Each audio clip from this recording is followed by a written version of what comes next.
What's up, y'all? I'm Sharday, and we're super excited to be here on Morehouse's campus for the Path to Impact, where we're honoring AUC change makers, and we are honoring all that they're doing in their communities, politically, socially, spiritually, and we want them to know that they're seen and that they're heard and that their impact is felt. Is that good? Couldn't say it better myself. Big shout out to Sanaa, Demba, and Bradley for being a change maker within our community. And I was just thinking like, dang, what does it take to be a change maker? So I know the first thing is speaking up. So, change makers, what's your take? That more than anything else, abortion is racism. And campaigns. That's crazy. Sound like a setup.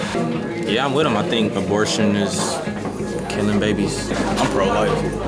I mean, as someone who's a womanist, I'm not a fan. Abortion is genocide.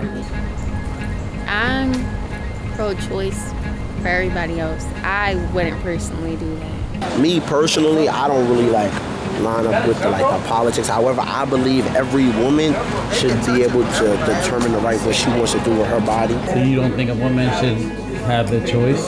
For an abortion, no. What if it's not her fault that she got pregnant? Is it the baby's fault?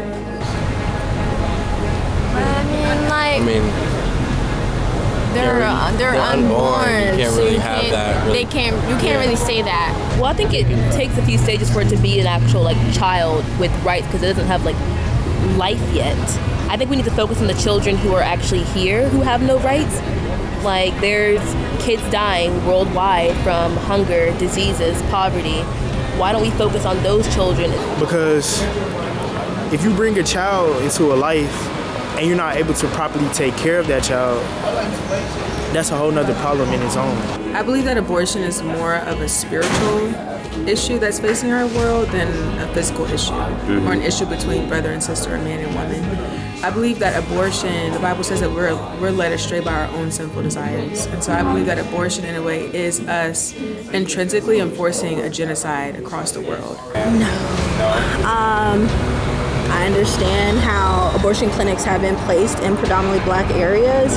However, a woman's choice is a woman's choice. It's not saying that, that is forcing black women to have abortions. It just so happens to be in a black community. Honestly, I think it's just a part of accessible healthcare. Access to healthcare is very different from racism. Even back in the day, miscarriages were considered as abortions, and that's why it was so controversial to have a miscarriage. And there are women who have pregnancy complications and they need that abortion because it's a life-saving procedure.